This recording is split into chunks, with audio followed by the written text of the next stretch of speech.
नमस्कार, आप देख रहे हैं प्रताप न्यूज़ और मैं रमेश टेलर आपका स्वागत करता हूं। 27 मई 2025 को महाराणा प्रताप के छोटे भाई महाराज शक्ति सिंह जी का जयंती समारोह यहां चित्तौड़गढ़ में आयोजित करने का निर्णय लिया गया है। शहर के इंदिरा प्रियदर्शनी ऑडिटोरियम में 27 मई को समारोह पूर्वक कार्यक्रम आयोजित किया जाएगा।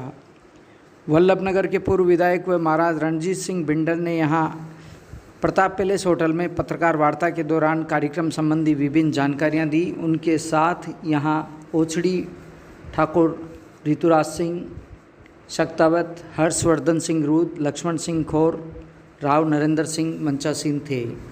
वल्लभनगर के पूर्व विधायक महाराज रणधीर सिंह बिंडल ने बताया है कि इस कार्यक्रम में बड़ी संख्या में शक्तावत परिवार आएंगे और चित्तौड़गढ़ व आसपास शक्तावतों के ठिकाने अधिक होने के कारण चित्तौड़गढ़ में इस बार कार्यक्रम को लेकर तैयारियां जोरों पर चल रही है और आयोजन यहां चित्तौड़गढ़ में रखने का भी प्रयोजन यही बताया। उसके साथ ही उनसे कई और सवाल भी पूछे गए। राणा पुंजा को लेकर भी सवाल पूछा गया। इस पर उन्होंने कहा है कि राणा पुंजा भील समाज के भी थे और राजपूत समाज के भी थे। चलिए बात करते हैं महाराज रणजीत सिंह बिंडल से कि कार्यक्रम क्या आयोजित होगा और उनसे जो अन्य सवाल किए गए उनके जवाब उन्होंने क्या दिए हैं। नमस्कार, मैं रणजीत सिंह बिंडल।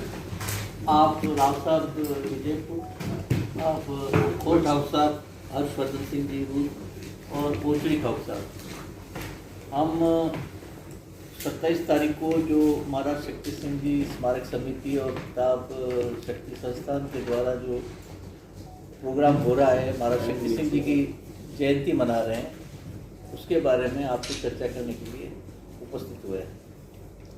महाराज शक्ति सिंह जी महाराणा प्रताप के छोटे भाई थे और वो भी उन्हीं की तरह वीर योद्धा थे।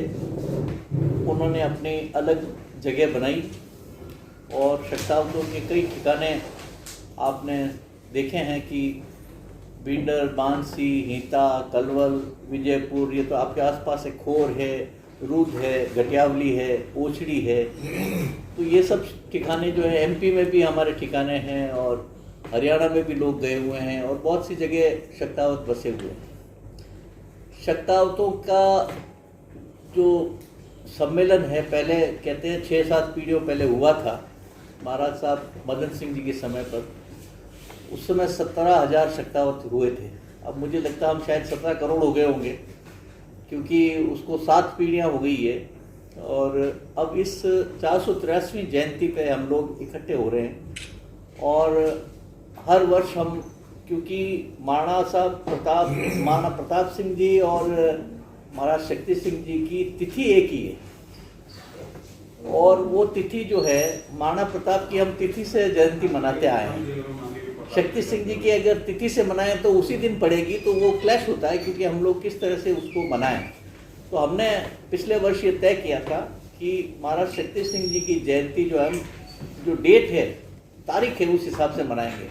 तो 27 मई तय होगा, क्योंकि उस समय 27 मई को ही वो जन्मे थे 1542 में। उस हिसाब से ये तिथि की जगह तारीख से तय किया और हर वर्ष हम मना रहे हैं। और अब की बार लोगों में उत्साह इसलिए ज़्यादा है कि चित्तौड़ में हम लोग इस कार्यक्रम को कर रहे हैं, क्योंकि चित्तौड़ के आसपास हमारे शक्तावतों के ठिकाने ज़्यादा हैं, तो ज़्यादा उपस्थिति होगी।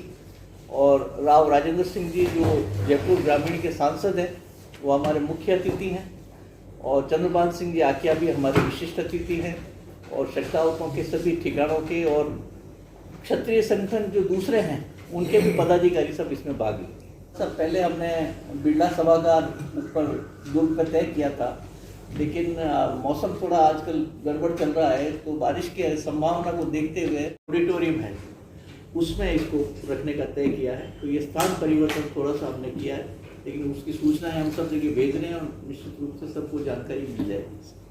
तो मुख्य रूप से क्या आयोजन रहेगा सर? मुख्य रूप से शक्तावतों के जो परिवार हैं उनका मिलन समारोह, एक तरह से सभी आपस में मिलेंगे।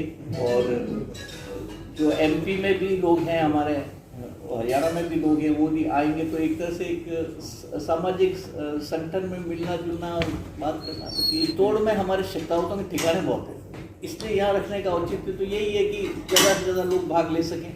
और हम हर वर्ष अलग अलग स्थानों पे करते हैं। पिछली बार बिंडर में किया था, अब की बार यहाँ कर रहे हैं, अब की बार अगले स्थान पर कोई दूसरी जगह अभी तय करेंगे, उसमें रखेंगे। क्या दो व्यक्ति थे, एक भील समाज के थे, एक सोलंकी थे। तो क्या होता है कि लोग बाग आपस में उसको एक मान करके ये विवाद चालू हो गया।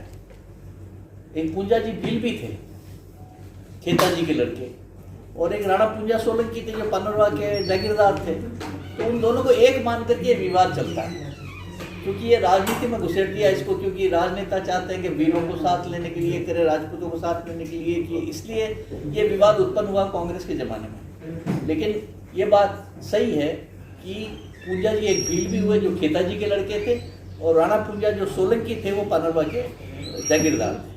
तो ये विवाद इसलिए है। तो हमारे ये मानना है कि जो राणा पूंजा जो वहाँ के पानरवा के जागीरदार थे वो तो सोलंकी राजपूत थे, और पूंजा जी भील भी थे। लेकिन भोपाल सागर में जो प्रतिमा लग रही है वो पानरवा के शासक की जो है राणा सोलंकी की लग रही है, जिसे भील बताया जा रहा है। नहीं, इसका ये विवाद की बात है, ये हम इस पर कुछ नहीं बोलना चाहते। ये क्षत्रिय मेवाड़ का जो राज चिन्ह है उसमें भी भील भी है और राजपूत सिपाही भी खड़ा हुआ आपको दिखेगा। तो इस विवाद को जबरदस्ती हम राजनीति में नहीं डालना चाहते। हम ये मानते हैं कि भीलों के भी राजा होंगे कोई, लेकिन ये राणा पूंजा जो थे वो खेता जी के लड़के भील थे, और राणा पूंजा सोलंकी जो थे वो जागीरदार थे पानरवा के पास। पृथ्वीराज सिंह जी जो बीकानेर के थे उनके पास मिलने गए थे अजमेर में। वहाँ पर अकबर ने ये कहा कि मैं हमला करने वाला हूँ चित्तौड़ पे, तो वहाँ से रातों रात निकल गए, यहाँ आकर सूचना दी।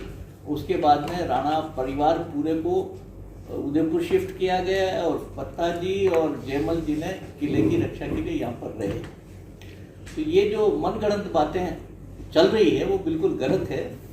महाराणा प्रताप के भाई शक्ति सिंह जी थे, और वो हर समय महाराणा प्रताप के उनके जो जितने उत्तराधिकारी हैं वो सब हर महाराणा के साथ लड़ाई में काम में आए। जी को चावंड बुला करके उनका राज तिलक किया था। तो क्या ऐसा हो सकता है कि चित्तौड़ जो शक्ति सिंह जी अकबर के साथ मिले, उनके बेटे को बुला करके राणा प्रताप वहाँ का राज तिलक करें भिंडर का? तो राणा प्रताप के और जो पदवियाँ दी हुई है, उमराव की पदवी दी हुई है, भिंडर और बागशी जो दो उमराव हैं मेवाड़ के, तो क्या शक्ति सिंह जी अगर अकबर से मिले होते तो क्या दो उमरावों को मेवाड़ में जगह मिली होती, जो भी उनके पुत्रों को? और 16 ही जो उमराव हैं उनमें 2 महत्वपूर्ण पद इन दोनों को मिले। इसके अलावा शक्ति सिंह जी के जितने वंशज हुए सबके ठिकाने हैं, वो सब ठिकाने मेवाड़ से जुड़े हुए, तो क्या मेवाड़ से जुड़े रह सकते थे क्या? इसलिए ये भ्रांतियां हैं जिसको बार बार फैलाई जाती, और दरअसल इतिहास में ऐसा कुछ नहीं है जिसमें कि ये कहा जाए कि वो अकबर के पास चले गए।